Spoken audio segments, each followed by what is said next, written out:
ukama jabanini rokoyoka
Hey, come on, come on.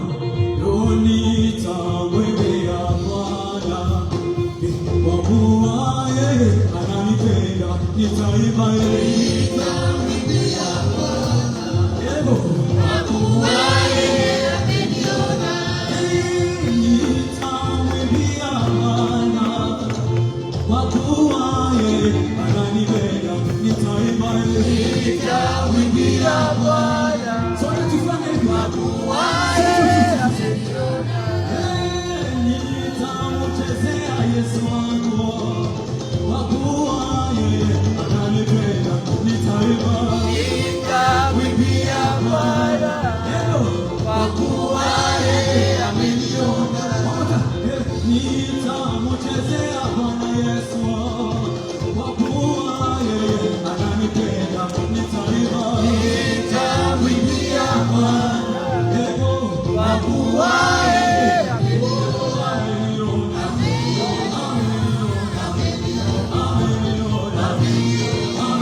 Mimi na nyumba yangu nitamtumikia Bwana. Chagua wewe utamtumikia.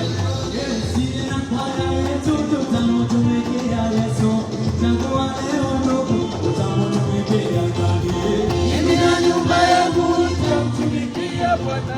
Chagua wewe utamtumikia. Mimi na familia yangu nitamtumikia Bwana. Chagua leo ndugu, utamtumikia nani? Mimi na nyumba yangu nitamtumikia Bwana. Chagua leo ndugu, chagua leo. Mimi nachagua Masia.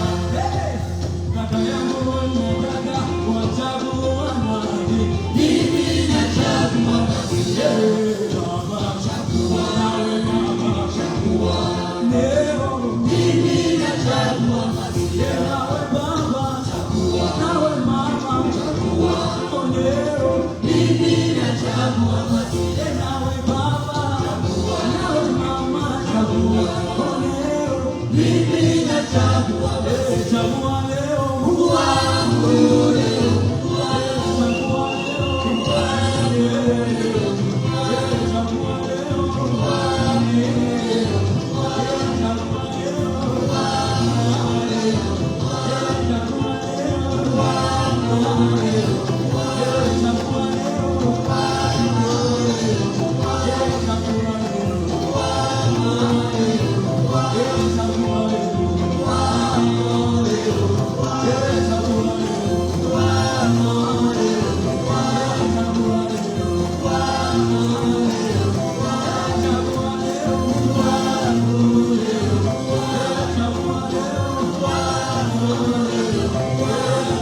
Ouvre ta bouche, glorifie le Seigneur. D'autres peuvent le faire par des danses, d'autres peuvent le faire par des mots que tu ne peux pas dire à quelqu'un d'autre. Maneno ambayo huwezi kuambia mtu mwingine. Ni Mungu tu ambaye ana uwezo, Mungu tu ambaye ana mamlaka. Sema maneno aliyafanya nini ambayo mwingine angeweza kuyafanya isipokuwa peke yake tu Mungu. Oh, haleluya. Asante Jehova, kwa mkono wako tumekuona, kwa ishara zako, maajabu yako tumekuona. Tumeona umefanya mambo ambayo peke yako tu ungeweza kuyafanya. Tuliona umetimiza kwa mkono wako Bwana yale ambayo mwanadamu yote asingeweza kutimiza. Uinuliwe Bwana kwa maneno ya kinywa chetu. Utukufu, sifa na heshima ni vyako Bwana. Tuliona malaika wako walinzi wakifanya mambo makubwa ya kuyatimiza. Ukatisha Bwana kwa matendo yako makubwa ambayo yanatisha. Oh, haleluya. Uinuliwe Bwana. Mungu wetu uko mkuu, unatenda kwa makuu, unatimiza kwa makuu, unahakikisha uwezo wa mkono wako kwa makuu. Oh, haleluya.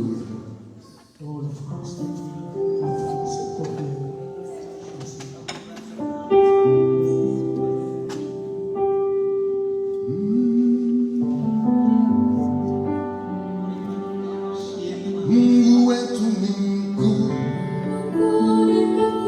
Mungu wetu ni mkuu. Mungu wetu ni mkuu. Mungu wetu ni mkuu. Anatenda kwa makuu. Anajibu kwa makuu. Anatimiza kwa makuu.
Akasema sikuachi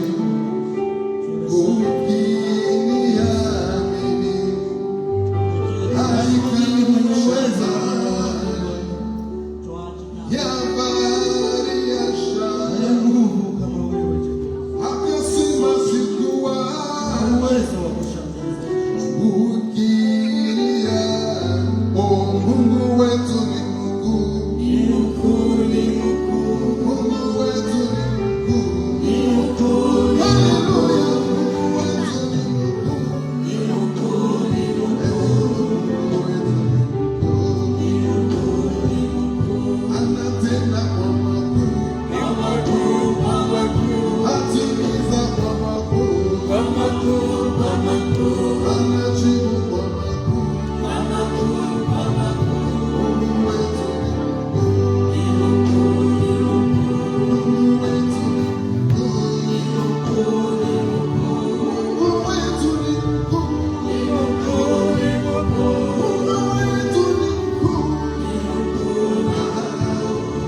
bahari ya Shamu, akasema sikuachi,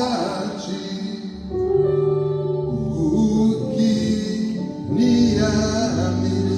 Twende sasa, alikausha maji, alikausha maji ya bahari ya Shamu, akasema sikuachi,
Que Dieu vous bénisse abondamment.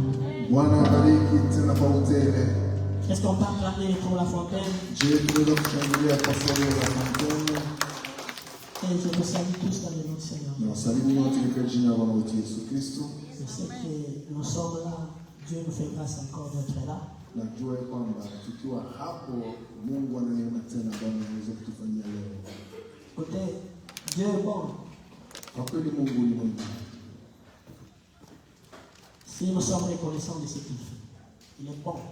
Na sisi tunashukrani kwa yale aliyofanya. Kwa kweli Mungu kwetu anabaki mwema.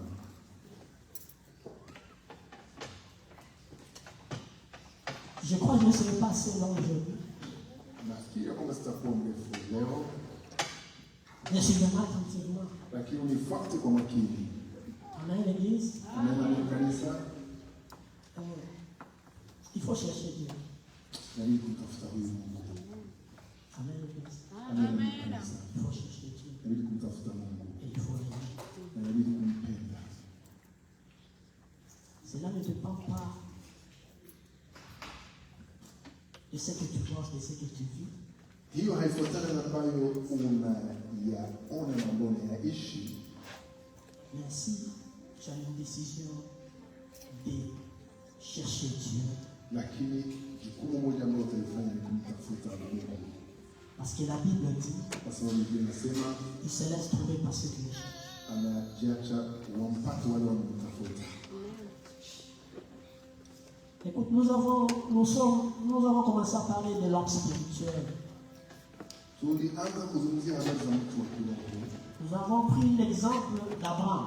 Tulikamata mfano ya Abraham. Nous avons vu comment il est allé délivrer son neveu. Alienda kukomboa mtoto wa yake. Nous avons dit l'homme spirituel, c'est lui qui vit au dépend de Dieu. Kwa kwamba mtu wa kiroho ni mtu ambaye anaishi akimtegemea Mungu bila pamoja. C'est quelqu'un qui est conduit par l'esprit. Mtu ambaye anayeongozwa na Roho. C'est une personne qui vit. C'est une personne qui vit Mtu ambaye anaishi la volonté de Dieu. mapenzi ya Mungu. Dans tout ce qu'il cherche à faire, Katika kila anachokifanya, il cherche la volonté de Dieu. tafuta mapenzi ya Mungu.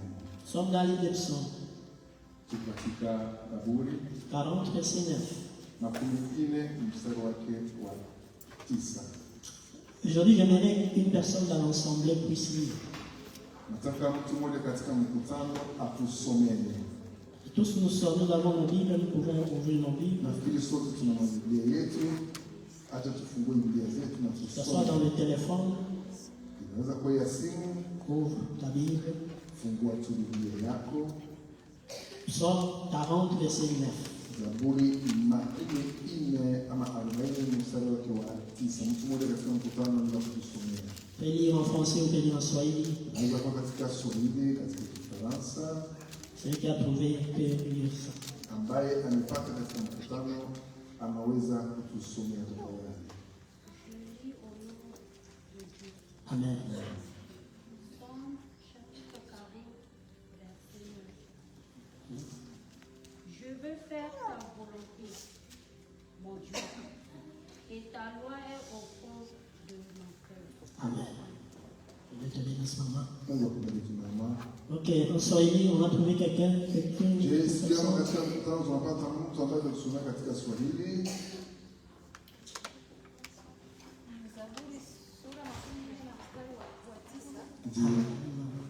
Nimesimulia habari njema ya ukombozi mbele ya kusanyiko kubwa la watu, kama ujavyo, e Mwenyezi Mungu. C'est que swahili, c'est 10. Montez un peu, maman. Comme on les a Naona kwa Swahili appelés. inakuwa 10. Voilà, 8.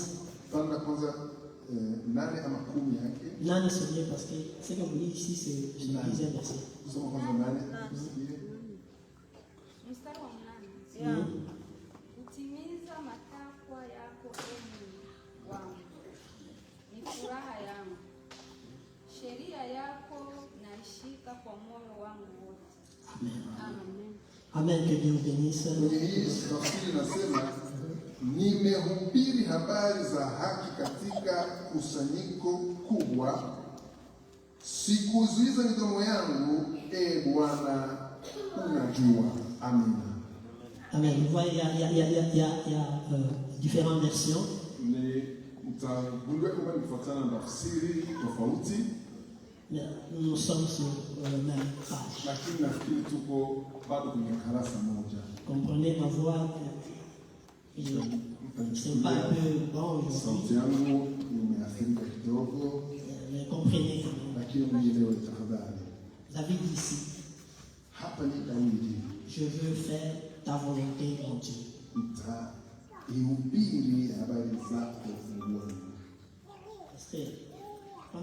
Je vais faire ta volonté. Et ta loi est au fond de mon cœur.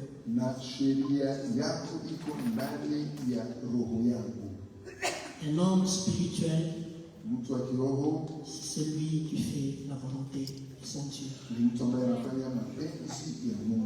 Vous savez, bien aimé, nous avons notre propre volonté. Et pour faire la volonté de Dieu, ce n'est pas quelque chose qui est facile. Suivez-moi attentivement. Parce que l'homme, il cherche à décider, à faire ce qu'il veut.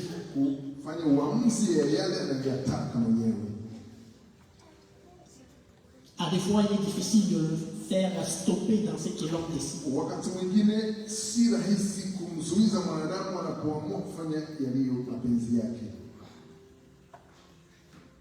Mais une chose, l'homme spirituel, il cherche toujours à faire la volonté de Dieu. J'aimerais vous relater une histoire qui est en Nombre chapitre 22. Vous allez lire 22, 23, 24, 25. Nombre. Nitawapatia hadithi ya mtu mmoja ambaye inapatikana katika kitabu cha Hesabu. Nitaisoma nyumbani, nafikiri tutaisoma kwa kumbua muda 23 ama 13, 14. Commençons au 22 jusqu'à 23. Tunaweza kusoma tangu namba ama Hesabu 22. On parle de l'histoire de Balaam. Hapa tunazungumzia historia ya Balaam. Qui était un prophète. Ambaye alikuwa ni nabii. Qui a été appelé par Balaam. Na aliitwa na Balak. Lui qui était un empereur, qui était un roi. Na alikuwa mfalme. Il appelle pour venir maudire Israël. Ili kwamba laani Israeli. Pourquoi il a appelé pour aller maudire Israël?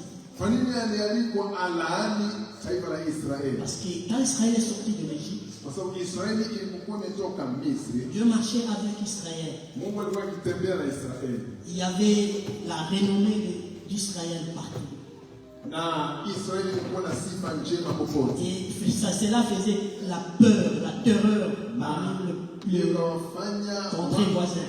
Wote mataifa mengine yote watishwe waogope taifa la Israeli. Lorsque Balak a vu cela, na Balak alipoona habari hiyo, il a fait appel à l'homme de Dieu, le prophète Balaam. Akaita mtu wa Mungu nabii Balaam. Il a envoyé les gens pour l'amener.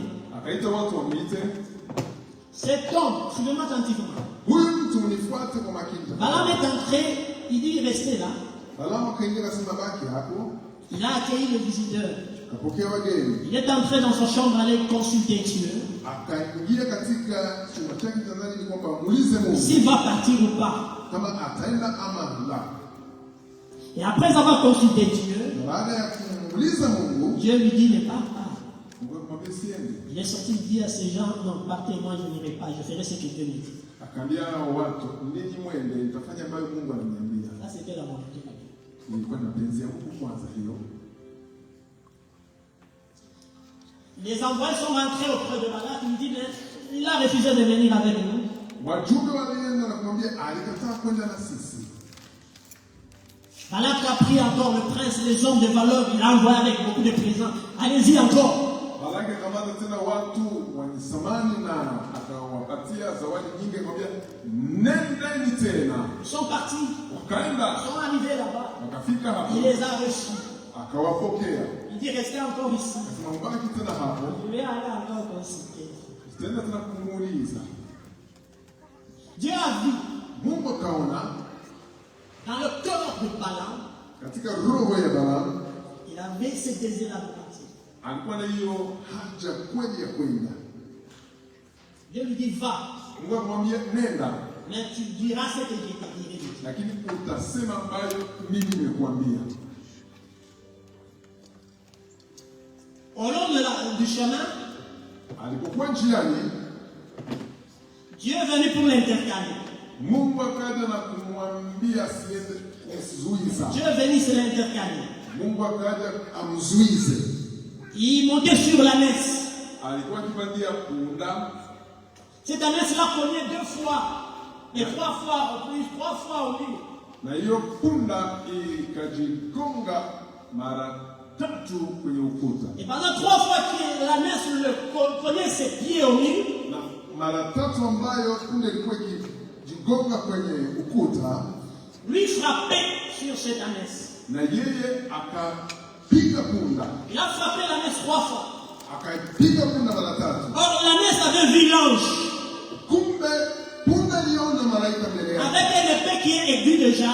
Na upanga ambao ulikuwa na utayari tena mkali. Et l'ânesse cherchait à esquiver, fuir cet ange que l'ânesse voit. Na ikatafuta ihepe na kuikwepa hiyo panga ambayo liona mbele yake. À la 3e fois, quand l'homme a frappé cette ânesse, na alipopiga tena punda, l'ânesse a parlé. Punda ikaongea, ikafungua kinywa. Pourquoi me frappes-tu? Unanipigia nini? Est-ce que j'ai déjà fait ça? Je, nimewahi kufanyia jambo hili? N'est-ce pas? Tu montes sur moi, tu m'amènes là où tu veux, je t'amène. Si unanipandiana na beba ukinipeleka na mimi na kuendesha na kufikisha popote unapotaka. La Bible dit ici, Dieu a ouvert les yeux. Quand Dieu a ouvert les yeux de Balaam, Balaam a vu l'ange.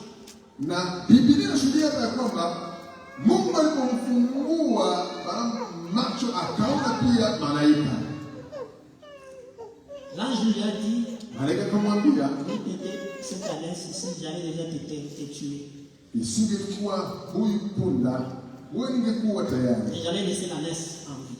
Na nikiacha punda hai. Je ne vais pas me baser là-bas, mais je vais t'expliquer une chose. Singetaka nikazie hapo sana, lakini nataka nikufasirie jambo hili. Nous faisons beaucoup d'erreurs. Tunafanya makosa mengi sana katika maisha yetu. À 2 fois, ce que nous faisons, c'est notre propre volonté. Wakati mwingine ambao tunafanya mapenzi yetu wenyewe binafsi. Ce n'est pas la volonté de Dieu. Ila si mapenzi ya Mungu. Regardez cet homme, c'était un homme prophète, c'est-à-dire il avait assouveni l'esprit de Dieu. Tazama huyu mtu nabii kabisa mimi kwambia na roho Mungu alikuwa ndani yake. Il a consulté Dieu pour la première fois. Kamuuliza Mungu mara ya kwanza. Dieu lui a dit ne va pas. Mungu akamwambia usiende. Il n'y avait pas encore raison de rentrer pour demander encore à Dieu pour la deuxième fois. Hakukuwa tena sababu lolote la kurudi na kumuuliza tena Mungu mara ya pili. Parce que la Bible dit ceci. Kwa sababu Biblia inasema hivi. Dieu ne se répand pas de ses paroles. Mungu hawezi kurudilia maneno yake ama ayachukue. Dieu avait dit ne parle pas. Mungu akamwambia siende.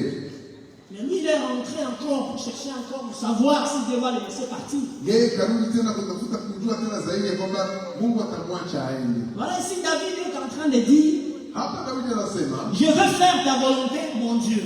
Bwana nitafanya mapenzi yako. Et ta loi na sheria yako est au fond de mon cœur. Iko ndani ya roho yangu.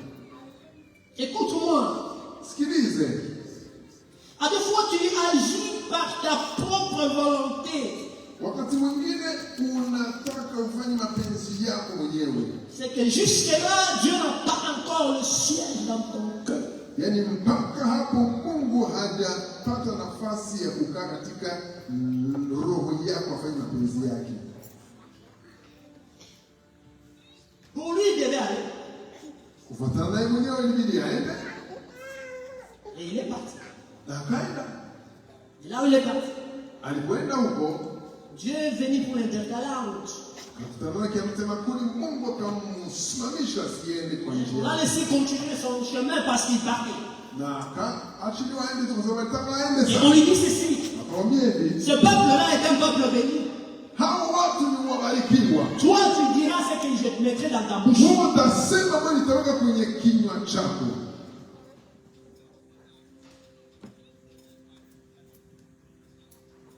Nous venons dans les églises, nous prions, nous prêchons, c'est bien. David est en train de dire ici, je veux faire ta volonté.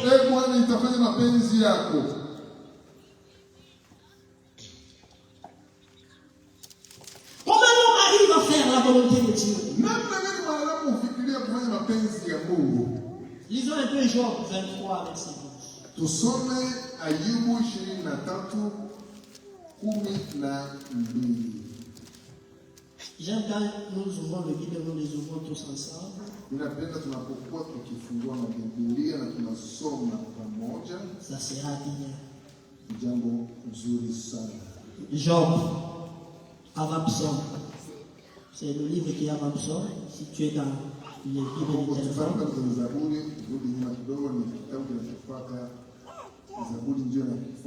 Job 23, verset 12. Qu'est-ce que Job dit? Job dit ceci. Je n'ai pas abandonné les commandements de ses lèvres.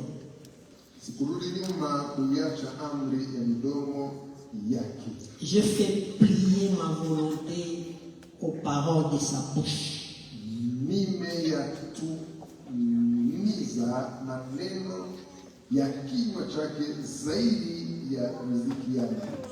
Écoute-moi bien, bien. Job est en train de dire ici, je n'ai pas abandonné ses commandements, les commandements de ses lèvres. Mais je fais plier ma volonté aux paroles de sa bouche.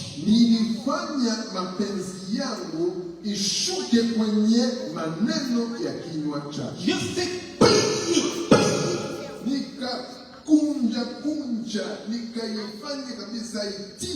Ma volonté. Parole de sa bouche. Commandement de sa bouche. C'est-à-dire, lui est un Job. Il ne s'est laissé conduire maintenant. Il cherche à faire sa volonté.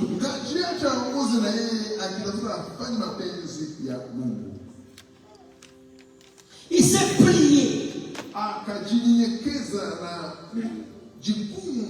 Il ne veut pas faire sa propre volonté. Il cherche que la volonté de Dieu, comme David dit, je veux faire ta volonté.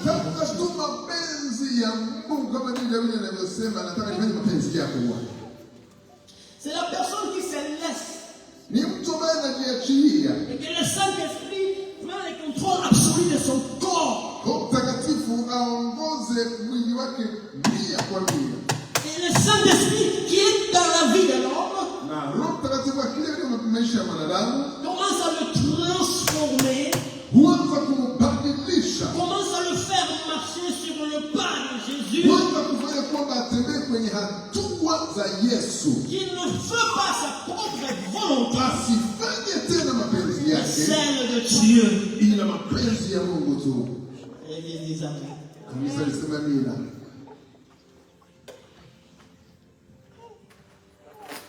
La volonté de Dieu. Celui qui marche, qui fait cette volonté, c'est celui qu'on appelle le spirituel.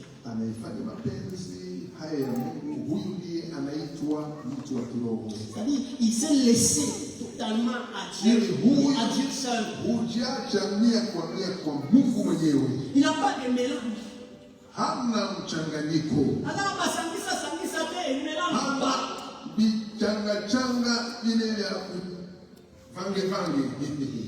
Parce que quand maintenant il a reçu le Saint-Esprit, et le Saint-Esprit commence à lui conduire. Il n'est pas mélangé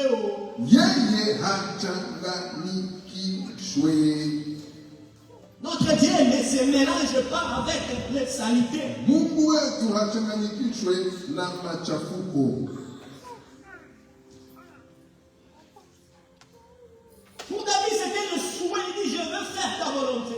Kwa ajili ya Daudi ilikuwa ni haja yake afanye mapenzi ya Mungu. Mais pour Job, il dit, je fais plier ma volonté. Na Ayubu anasema nimefanya mapenzi yangu igeuke, maana yake yangu nifanye itili mapenzi yako.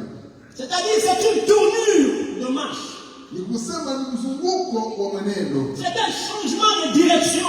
Ni mabadiliko ya mwenendo. Si je partais comme ça, Kama nilikuwa nikienda hivi, je tourne, je commence à marcher comme ça. nageuka kushoto. C'est pourquoi la Bible dit ceci. Ndio sababu ninasema hivi. Quelqu'un en Christ Mtu katika Kristo est une nouvelle créature. wa kiumbe kipya. Les choses anciennes sont passées. Ya kale yote yamepita. Voici toutes choses sont devenues nouvelles. Tazama mambo yote yanakuwa 2 Corinthiens chapitre 5 verset 17. Korinto wa pili 5:17. Premièrement, il faut être en Christ.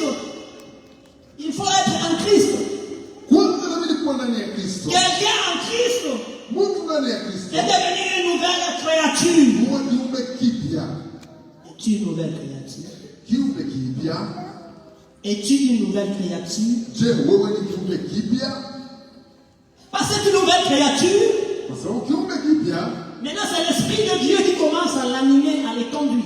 hapo ni Roho wa Mungu ndiye anaanza kumuongoza polepole. Là c'est Jésus qui commence à les conduire. Hapo ni Yesu anaanza kumuongoza. Parce qu'il dit dans le livre de Jean chapitre 10, Kwa sababu anasema katika Yohana 10, je suis le bon berger.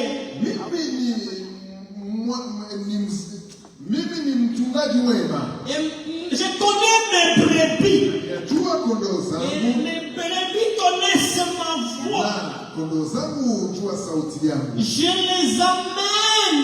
Ninapeleka kondoo Ils me zangu, suivent. wapi wananifuata. Es-tu une brebis du Seigneur? Je, wewe ni kondoo ya Bwana? Le Seigneur connaît ton nom. Je, Bwana anajua jina Et lako? tu connais la voix de ton Seigneur. Na unajua sauti ya Bwana wako? Quand il n'y a pas de changement de direction, Wakati hakuna mabadiliko ya on mwenendo, peut se dire être dans Christ, mais on n'est pas en Christ, on est en crise. unaweza kusema uko ndani ya Kristo na kumbe hauko katika Kristo, uko katika kuchanganyikiwa. Église, Amen. Nenda kanisa. Tu peux te dire, je suis en Christ, mais tu es en crise. Unaweza kujidanganya kama uko katika Kristo, kumbe uko katika mchanganyiko. Parce que les choses anciennes ne sont pas encore passées. Kwa sababu mambo ya kale hayajapita bado. Là, tu étais impudique, dans l'église, c'est impudique. Ulikuwa msharati huko, nje kanisani tena endelea tena kuwa msharati. Menteur, balado. Là-bas, à l'église, menteur, balado. Wewe mudanganyaji Promax, huko mwongo, huko tena kanisani tena mwongo. C'est que tu n'es pas encore en Christ. Yaani wewe hujakuwa ndani katika Kristo. Tu es encore en crise. Ungali bado kwenye mchanganyiko. Voilà pourquoi il te sera difficile de te plier à la volonté de Dieu. Itakuwa kwako vigumu ujiambatanishe kwenye mapenzi ya Mungu. Parce que c'est plier à la volonté de Dieu. Kwa sababu kujigeuzia kuwa mapenzi ya Mungu, L'homme seul ne peut pas. mwanadamu mwenyewe Il hawezi. faut la force du Saint-Esprit. Inabidi nguvu ya Roho Mtakatifu. Église, Amen. Amen kanisa. Église, Amen. Amen kanisa. Quand on ne change pas de direction, Wakati mtu habadilishe njia, il est difficile à cet homme de faire la volonté de ni Dieu. vigumu kwa huyo mtu kufanya mapenzi ya Mungu. Et quand il est déjà difficile à faire la volonté de Dieu, Na wakati inakuwa vigumu kufanya mapenzi ya Mungu, il te sera difficile aussi de plaire à Dieu. itakuwa vigumu pia kumpendeza Mungu. Et je me fais comprendre. Niweka L'homme spirituel. mtu wa kiroho. Jésus dit ceci. Yesu kasema hivi, Nous sommes dans Luc 9, 23. tu katika Luka 9:23.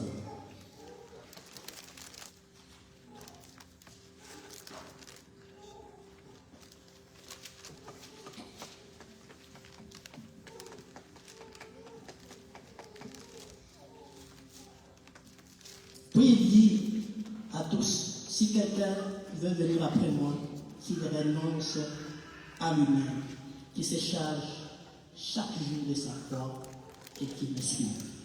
Asema mtu akitaka kunifuata ajikatae mwenyewe, ajitwike msalaba wake na anifuate. Le renoncement. Kujikatalia. C'est-à-dire j'ai reçu Jésus. Yani nimepokea Yesu. Je me renonce moi-même. Yani najikana mwenyewe. Je commence à suivre. Naanza kumfuata.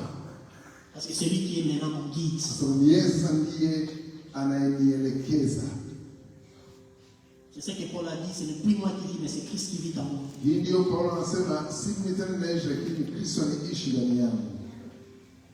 Donc il y a une transformation. Yani hapo unakuwa mabadiliko. Mais si jusque là toi, na kama mpaka pale ndani yako, c'est ta propre volonté qui domine.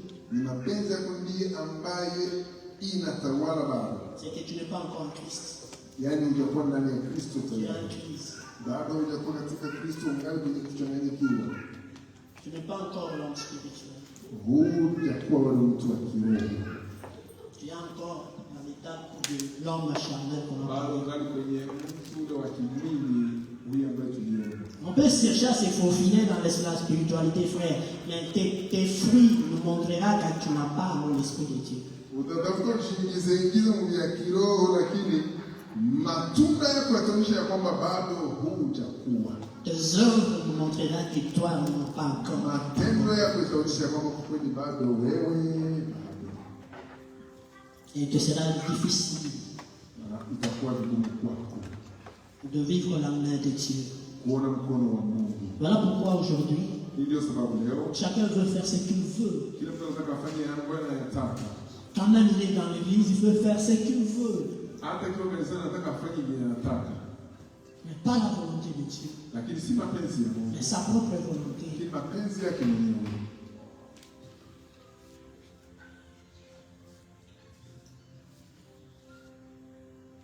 Il faut dire comme David qui dit, je veux faire ta volonté, mon Dieu. Inabidi tuseme kama Daudi ambaye anasema nataka nifanye mapenzi yako, Mungu wangu. Je veux faire ta volonté. Cette force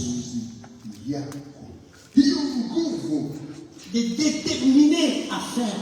ya kuwa na uamuzi ya kufanya kitu. Car seul moi-même je ne saurais faire rien. Kwa sababu mimi mwenyewe sitaweza jambo lolote. Zacharie 4:6. Zakaria 4:6.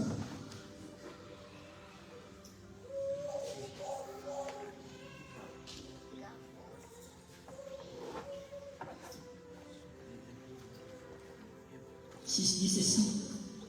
Alors il répond et dit, c'est ici la parole que l'Éternel adresse à Zorobabel. Ce n'est ni par la puissance, ni par la force, mais c'est par mon esprit, dit l'Éternel des armées. Zacharie 4, verset 6. Inasema kwamba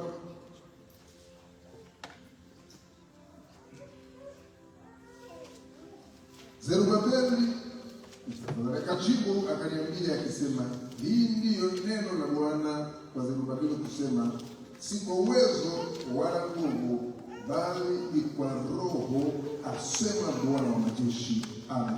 Amen. Comprenez que je vous avais dit, c'est pas tant que nous sommes capables, notre capacité vient de Dieu. Sikiliza vizuri ya kwamba kama mimi nimesema si kwa nguvu na uwezo wetu ndio tunafanya mapenzi ya Mungu. Tout ce que nous faisons, Lakini kila tunachokifanya ça vient de Dieu. Et Dieu. kutokana na Mungu. Cette transformation de vie, Hii mabadiliko ya maisha c'est la puissance du Saint-Esprit qui le fait en toi. ni uwezo wa Roho Mtakatifu ndiye anayefanya ndani yako iwezekane. C'est la puissance du Saint-Esprit qui nous rend le vrai témoin de Christ. Ni nguvu ya Roho Mtakatifu ndiye anatufanya tuwe washuhuda wa kweli wa Kristo. Cherchez à se plier à la volonté de Dieu, mon frère et ma soeur. Kutafuta kujiambatanisha kwenye mapenzi ya Mungu, ndugu yangu, ndugu yangu. Cela te fera un homme fort. Hii ndio inafanya uwe mtu mwenye nguvu. Ça te fera une femme forte. Hii ndio inafanya mama mwenye nguvu. Parce que tu fais la volonté de Dieu. Sababu unafanya mapenzi ya Mungu. Et dans tes travaux, tu verras des réussites parce que tu fais la volonté. Na katika kazi zako zote utaona Et quand même tu vas entrer pour prier, tu prieras mieux parce que tu prieras à la demande conformément à la volonté de Dieu.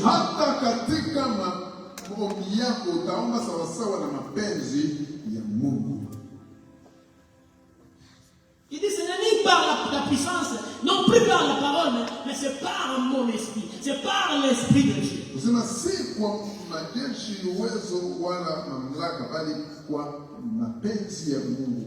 n'est que le Saint-Esprit qui peut transformer l'homme. Mais qu'est-ce que nous voyons, qu'est-ce que nous vivons? Nous sommes emportés par le désordre. On n'a pas le temps d'écouter, chercher à savoir la volonté de Dieu. On n'a pas le temps de garder les lois de Dieu, les commandements de Dieu. On n'a pas ce temps-là. On est encore conduit par nous-mêmes. C'est pas encore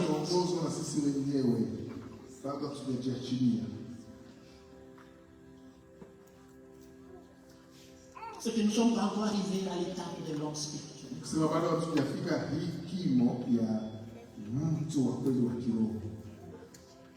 Le monde religieux a fait voir aux gens être un homme spirituel, c'est celui qui saute beaucoup. Ulimwengu wa dini ilionyesha kwamba kuwa mtu akiwa mtu ambaye anajitantamua na rukaruka, qui a des sensations, ambaye anahisia. Or la vie spirituelle c'est une vie. C'est une personne qui cherche à se conformer à la parole de Dieu. C'est une personne qui a le soif à chaque fois d'apprendre les commandements de loi de Dieu. Et c'est dans le cœur de cette personne, il se plie à chercher ce que Dieu veut.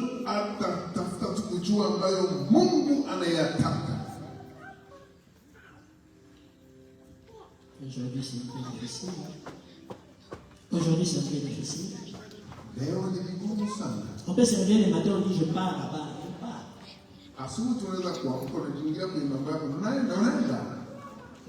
Tu n'as pas le temps de demander à Dieu ce que tu es en train d'aller faire ça. Qu'est-ce que c'est que je veux faire, c'est ta volonté? Beaucoup sont entrés dans des mariages, sont en train de souffrir. Parce que peut-être par hasard, on les a dit fais attention. Ils n'ont pas écouté. Ils ont fait leur propre volonté. Beaucoup ont trouvé des travail. Et dans le travail, ils sont en train de souffrir. Parce qu'ils n'ont pas voulu chercher la volonté de Dieu. Écoute-moi bien. Tu peux planifier quelque chose. Mais dans ce que tu planifies, cherche la volonté de Dieu dans ce que tu planifies. Amen. Église, amen. Amen.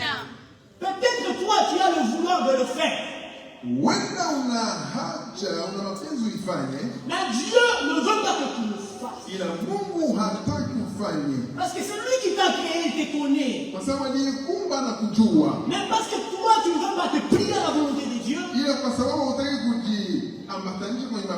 tu vas rencontrer tes problèmes comme Balaam a rencontré les problèmes. Il est allé demander à Dieu. Dieu lui a dit ne pars pas. Il a voulu faire sa propre volonté. Amen. Église, amen. Église, amen. C'est pourquoi moi je cherche souvent ce que Dieu veut, ce que les Écritures disent.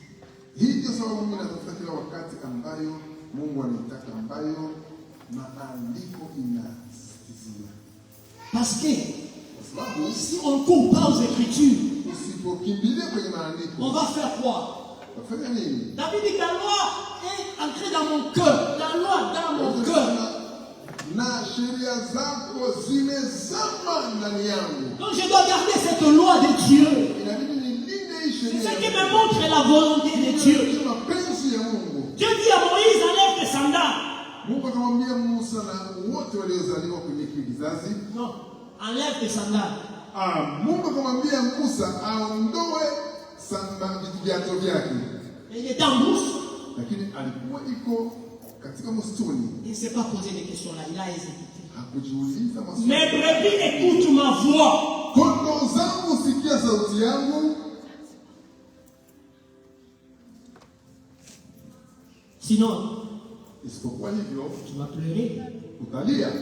Parce qu'on n'écoute pas la voix de ton créateur. Utakapopiga kusikia sauti ya Muumbaji, toi tu vas pleurer. Utalia. David a compris. Il dit, Seigneur, je veux faire ta volonté. Ce que moi je veux, c'est faire ta volonté. Pas ma propre volonté, non. Mais ta volonté. Parce que je veux me plier à ta volonté. J'ai compris une chose. Toi, tu es le chemin. Toi, tu es la vie. Toi, tu es la vérité.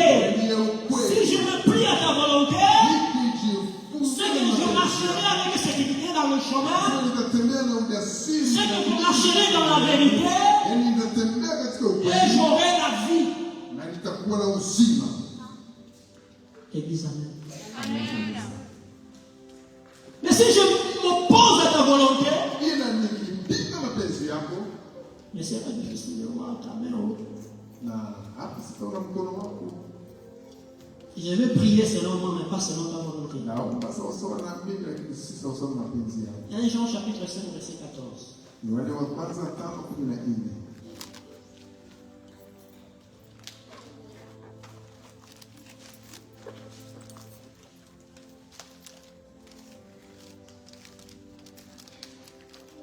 Tu as trouvé venir. 1 Jean 5, 14.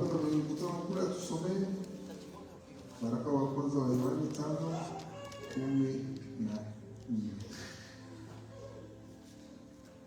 Si je lis rapidement alors. Acha basi nisome haraka. Nous avons pris de lui cette assurance Na huu ndio ujasiri tulionao kwa que si nous demandons kwamba tukiomba quelque chose selon sa volonté, kila kitu sawa na mapenzi yake, il nous écoute. Anatusikia. On peut demander. Uomba unaweza kuomba. Mais si on ne demande pas selon sa volonté, ukiomba si sawa na mapenzi yake, il nous écoute. Il nous écoute. Tukiomba si sawa na mapenzi yake, hatatusikia. Mais l'assurance que nous avons, c'est quand nous demandons selon sa volonté. Quelque chose que nous demandons selon sa volonté, il nous écoute. Le 15e verset dit quoi? Et si nous savons qu'il nous écoute, et quelque chose que nous demandons, et nous savons que nous possédons la chose que nous lui avons demandé, parce que nous l'avons demandé selon sa volonté. Chers bien-aimés dans le Seigneur, cherche toujours à faire ce qui est la volonté de Dieu. À des fois, tu n'arrives pas à faire de la volonté de Dieu parce que tu regardes ton entourage. Qui dit, on me verra moi comment. Fais très attention. Le salut est individuel. Tu as ta vie. Accroche-toi du Seigneur. Cherche à faire la volonté de Dieu. Cherche à faire la volonté de Dieu. Tu verras la main de Dieu. Humilie-toi sous la main puissante de Dieu. Ne sois pas comme ces faux prophètes Balaam. Mais sois un vrai enfant de Dieu. Quelqu'un qui s'humilie à la volonté de Dieu. C'est bien quand Dieu te châtie. Parce qu'il t'aime. Et c'est parce qu'il te connaît. Na kwa sababu pia nakujua. Église, amen. Amina kabisa. Dans une maison, katika nyumba, quand un papa prend le fouet et frappe les enfants, wakati baba anachukua fimbo na kuwapiga watoto, les enfants peuvent aller, watoto wanaweza kwenda, mais ils rentrent le soir. Jioni tena wanarudi. Si parmi ces enfants, il n'y a personne, l'enfant n'est pas rentré, cet enfant-là n'appartenait pas à cette maison. Vous allez vérifier, ce n'est pas l'enfant de la maison. Na baadhi ya wale watoto ukiona mwenye harudi, utagundua vizuri, ukichunguza utakuta kwamba huyo mtoto si mtoto wa nyumbani. C'est de même avec Dieu. Na ndivyo ilivyo pamoja na Mungu wetu. Il nous veut. Anatupenda. Il veut que nous puissions faire sa volonté. Yeye hutaka tufanye mapenzi yake. Mais il voit en nous qu'il y a une résistance de faire sa volonté. Même si les Écritures disent ça, toi tu contredis même les Écritures. Parce que tu cherches à faire ce que tu veux. Tant que tu ne pleues pas à Dieu, et Dieu ne sera pas avec toi. Quand tu ne marches pas selon sa volonté, il est difficile de voir la main de Dieu. Changeons notre façon de servir Dieu. Changeons notre façon de s'approcher. Quittons ce qui est habituel. Entrons dans ce qui est surnaturel. Et vous allez voir dans votre Dieu. Personne ne s'approche de Dieu restant. Toute personne qui a rencontré le Seigneur avec un cœur pur, Dieu a été toujours dans leur côté. Cultive ton cœur de l'unité et de l'amour de Dieu.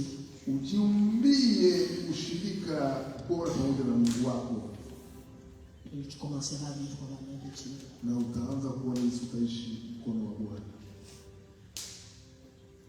Dans tout ce que tu faisais auparavant, il n'y a rien de bon. Mais si tu t'accroches à Jésus, tu cherches à faire ce qu'il veut, il va te défendre. Il te bénira. Il combattra pour toi. Il sera pour toi un bon refuge. Il te laissera.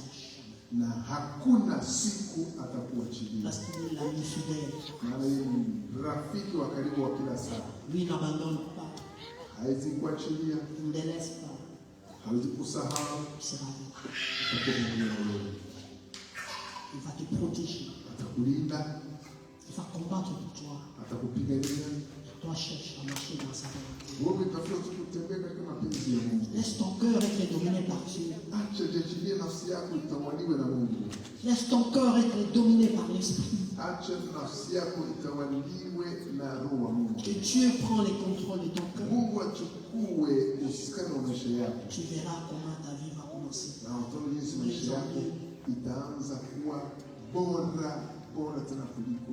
Quand tu vas dormir, tu dormiras en sécurité.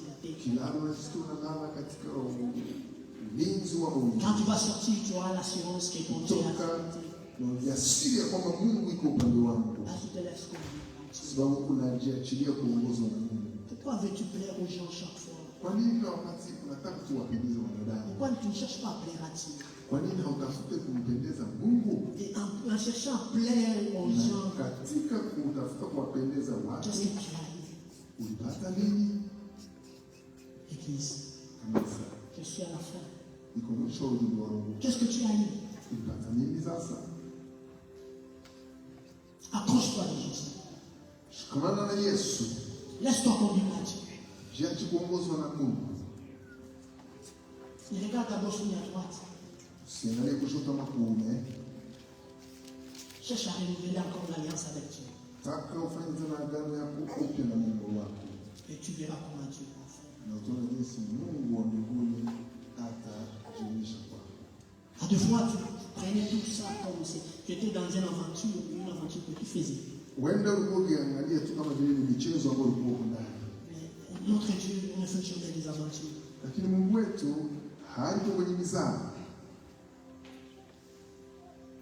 Verset étonnant. verser ton âme. ujiachilie nafsi yako Que Dieu prenne contrôle de ta vie. ili kwamba Mungu atawale maisha yako 100%. Laisse-toi conduire par Dieu. Jiache kuongozwa na Mungu. Parce que si tu es en Christ, Kama ukiwa ndani ya Kristo, tu as une sécurité. wewe una ulinzi yako mwenyewe. Mais si tu n'es pas en Christ, Lakini usipokuwa ndani ya Kristo, tu n'as pas de sécurité. huna ulinzi yako Je ne peux pas te dire que tu seras béni. hutajiambia na kusema kwamba utabarikiwa. Tu ne marches pas dans la volonté de Dieu. Usifikirie katika mapenzi ya Mungu. Non. Ah, Cherche à marcher dans la volonté de tafuta Dieu. kutembea katika mapenzi ya Mungu. Tu verras la bénédiction. Utaona baraka yake. Ta maison sera bénie. Nyumba yako Tes itabarikiwa. travaux seront bénis. Kazi yako Tout ce que itabarikiwa. tu vas faire ira de l'avant. Kila utakachokifanya Bah, tu kitaendelea. te laisses conduire par lui. Sababu umejiachilia kuongozwa na C'est lui qui t'a créé. aliyekuumba. Jésus t'aime. Yesu Il anakupenda. ne te rejette pas. Huwezi Mais il kutukuza. veut que tu fasses sa volonté. Inataka kwanza ufanye mapenzi yake. Église, Amen. Amen.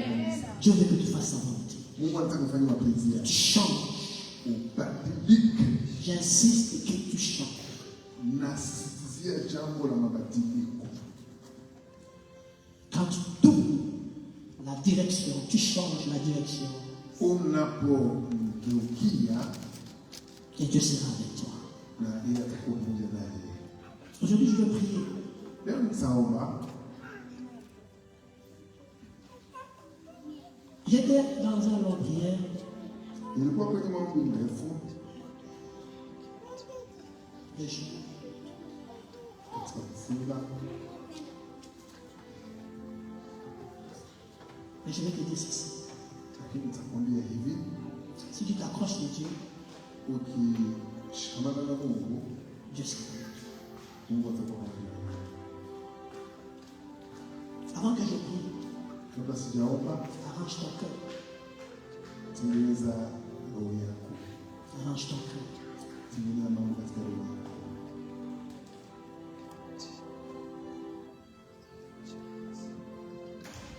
Ce que toi tu voyais, c'était des aventures, c'est pas des aventures.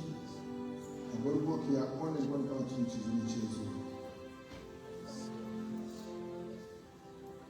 Tu n'arrives pas à prier seul. Hauwezaki kuomba mwenyewe. Qui te dit je travaille beaucoup. Qui te dit je travaille beaucoup. Unajiambia natumika sana.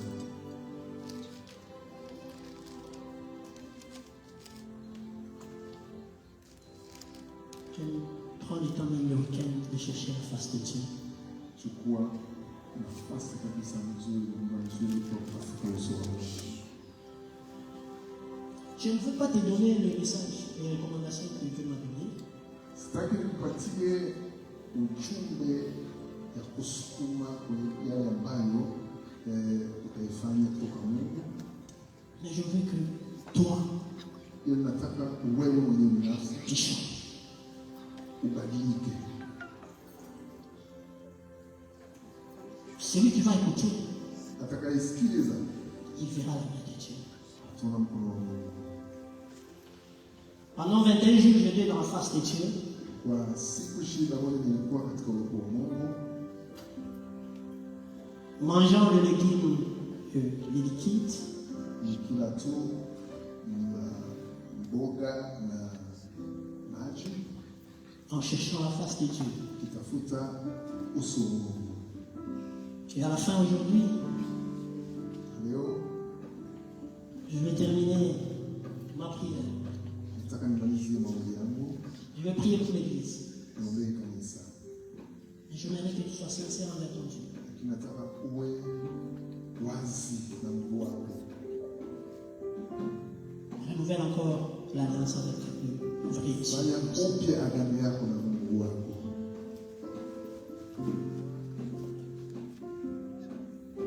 Il y a un tourbillon que je vis. Il y a un tourbillon. Tourbillon. Kuna upepo ambao utavuma, Je ne sais pas d'où ça vient, mais il y a un tourbillon. sijui utatokea wapi, lakini utakuwa upepo ambao utavuma kabisa. J'ai reçu ce message ce matin. C'est même pas moi qui ai eu ça. Il y a une autre personne qui m'a dit ça. Il m'a donné ce message. Ni kama nilipokea leo asubuhi, Je cherchais à barricader cela. natafuta nizuize Mais ça secouait tout chaud. lakini ilikuwa ikitingiza tu. Pendant que je méditais cela, Nilipokuwa nikitafakari jambo hilo, je me dis, ces gens ne me craignent pas. Mungu akaniambia hawa watu hawaniogope.